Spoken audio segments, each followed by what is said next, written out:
श्री राम की आज्ञा से विभीषण का सीता को उनके समीप लाना। तदनंतर परम बुद्धिमान वानर भी हनुमान जी ने संपूर्ण धनुर्धरों में श्रेष्ठ कमल नयन श्री राम को प्रणाम करके कहा, भगवान, जिनके लिए इन युद्ध आदि कर्मों का सारा उद्योग आरंभ किया गया था, उन शोक संतप्त मिथिलेश कुमारी सीता देवी को आप दर्शन दें। वे शोक में डूबी रहती हैं, उनके नेत्र आंसुओं से भरे हुए हैं। आपकी विजय का समाचार सुनकर वे मिथिलेश कुमारी आपका दर्शन करना चाहती हैं। पहली बार मैं जो आपका संदेश लेकर आया था, तभी से उनका मेरे ऊपर विश्वास हो गया है कि ये मेरे स्वामी का आत्मीय जन है। उसी विश्वास से युक्त हो उन्होंने नेत्रों में आंसू भरकर मुझसे कहा है कि मैं प्राणनाथ का दर्शन करना चाहती हूँ। हनुमान जी के ऐसा कहने पर धर्मात्माओं में श्रेष्ठ श्री रामचंद्र जी सहसा ध्यानस्थ हो गए।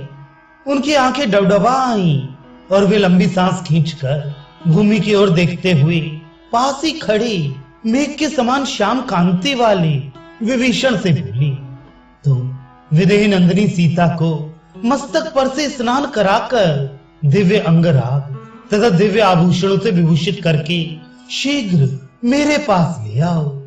श्री राम के ऐसा कहने पर विभीषण बड़ी उतावली के साथ अंतःपुर में गए और पहले अपनी स्त्रियों को भेजकर उन्होंने सीता को अपने आने की खबर दी। इसके बाद श्रीमान राक्षस राज विभीषण ने स्वयं ही जाकर महाभाग सीता का दर्शन किया और मस्तक पर अंजलि बांध विनीत भाव से कहा, विधे राजकुमारी, आप स्नान करके दिव्य अंगराग तथा दिव्य वस्त्राभूषणों से भूषित होकर सवारी पर बैठिए। आपका कल्याण हो। आपके स्वामी आपको देखना चाहते हैं। उनके ऐसा कहने पर वैदेही ने विभीषण को उत्तर दिया, राक्षस राज, मैं बिना स्नान किए ही अभी पतिदेव का दर्शन करना चाहती हूँ।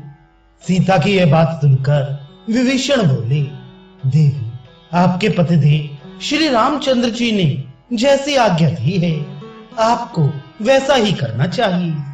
उनका यह वचन सुनकर पति भक्ति से सुरक्षित तथा पति को ही देवता मानने वाली सती साध्वी मिथिलेश कुमारी सीता ने बहुत अच्छा कहकर स्वामी की आज्ञा शिरोधार्य कर ली।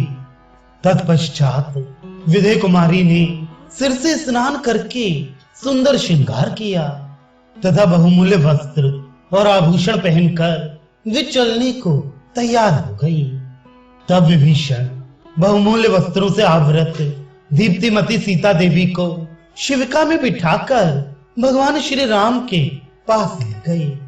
उस समय बहुत सी निशाचर चारों ओर से घेरकर उनकी रक्षा कर रही थी। भगवान श्री राम ध्यानस्थ हैं, ये जानकर भी विभीषण उनके पास गए और उन्हें प्रणाम करके प्रसन्नता पूर्वक बोले, प्रभु, सीता देवी आ गई हैं। राक्षस के घर में बहुत दिनों तक निवास करने के बाद आज सीता जी आई हैं। ये सोच उनके आगमन का समाचार सुनकर शत्रुसूदन श्री रघुनाथ जी को एक ही समय रोष, हर्ष और दुख प्राप्त हुआ। तदनंतर सीता सवारी पर आई हैं, इस बात पर तर्क वितर्क पूर्ण विचार करके श्री रघुनाथ जी को प्रसन्नता नहीं हुई। वे विभीषण से इस प्रकार बोले, सदा मेरी विजय के लिए तत्पर रहने वाले सौम्य राक्षस राज, तुम विदेह कुमारी से कहो वे शीघ्र मेरे पास आई। श्री रघुनाथ जी की यह बात सुनकर धर्मज्ञ विभीषण ने तुरंत वहां से दूसरे लोगों को हटाना प्रारंभ किया। पगड़ी बांधे और अंगा पहने हुए बहुत से सिपाही हाथों में झांझ की तरह बजती हुई छड़ी लिए उन वानर योद्धाओं को हटाते हुए चारों ओर घूमने लगे। उनके द्वारा हटाए जाते हुए रीछों, वानरों और राक्षसों के समुदाय अंततोगत्वा दूर जाकर खड़े हो गए। जैसे वायु के थपेड़े खाकर उद्वेलित हुए समुद्र की गर्जना बढ़ जाती है, उसी प्रकार वहां से हटाए जाते हुए उन वानर आदि के हटने से वहां बड़ा भारी कोलाहल मच गया। जिन्हें हटाया जाता था उनके मन में बड़ा उद्वेग होता था। सब यह उद्वेग देखकर श्री रघुनाथ जी ने अपनी सहज उदारता के कारण उन हटाने वालों को रोष पूर्वक रोका। उस समय श्री राम हटाने वाले सिपाहियों की ओर इस तरह रोषपूर्ण दृष्टि से देख रहे थे मानो उन्हें जलाकर भस्म कर डालेंगे। उन्होंने परम बुद्धिमान विभीषण को उल्हाना देते हुए क्रोधपूर्वक कहा, तुम किस लिए मेरा अनादर करके इन सब लोगों को कष्ट दे रहे हो? रोक दो इस उद्वेगजनक कार्य को। यहाँ जितने लोग हैं ये सब मेरे आत्मीय जन हैं। घर, वस्त्र और चार दीवारी आदि वस्तुएं स्त्री के लिए पर्दा नहीं हुआ करती हैं।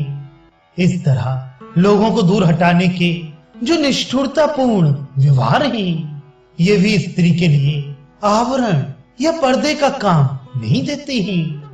पति से प्राप्त होने वाले संस्कार तथा नारी के अपनी सदाचार यही उसके लिए आवरण है। विपत्ति काल में शारीरिक या मानसिक पीड़ा के अवसरों पर, युद्ध में, स्वयंवर में, यज्ञ में अथवा विवाह में स्त्री का दिखना या दूसरों की दृष्टि में आना दोष की बात नहीं है। यह सीता इस समय विपत्ति में है, मानसिक कष्ट से भी युक्त है और विशेषतः मेरे पास है। इसलिए इसका पर्दे के बिना सबके सामने आना दोष की बात नहीं है। अतः जानकी पालकी को छोड़कर पैदल ही मेरे पास आई और ये सभी वानर उनका दर्शन करें। श्री राम के ऐसा कहने पर विभीषण बड़े विचार में पड़ गए और विनीत भाव से सीता को उनके समीप ले आई। उस समय श्री रामचंद्र जी का पूर्वोक्त वचन सुनकर लक्ष्मण, सुग्रीव तथा कपिवर हनुमान तीनों ही अत्यंत व्यथित हो उठे। श्री रामचंद्र जी की भयंकर चेष्टाएं ये सूचित कर रही थी कि वे पत्नी की ओर से निरपेक्ष हो गए हैं। इसलिए उन लोगों ने यह अनुमान किया कि श्री रघुनाथ जी सीता पर अप्रसन्न से जान पड़ते हैं। आगे आगे सीता थी और पीछे विभीषण। वे लज्जा से अपने अंगों में ही सिकुड़ी जा रही थी। इस तरह वे अपने पतिदेव के सामने उपस्थित हुई। सीता जी का मुख अत्यंत सौम्य भाव से युक्त था। वे पति को ही देवता मानने वाली थी। उन्होंने बड़े विस्मय, हर्ष और स्नेह के साथ अपने स्वामी के सौम्य मनोहर मुख का दर्शन किया। उदयकाली पूर्ण चंद्रमा को भी लज्जित करने वाली प्रियतम के सुंदर मुख को, जिसके दर्शन से वे बहुत दिनों से वंचित थी, सीता जी ने जी भरकर निहारा और अपने मन की पीड़ा दूर की। उस समय उनका मुख प्रसन्नता से खिल उठा और निर्मल चंद्रमा के समान शोभा पाने लगा।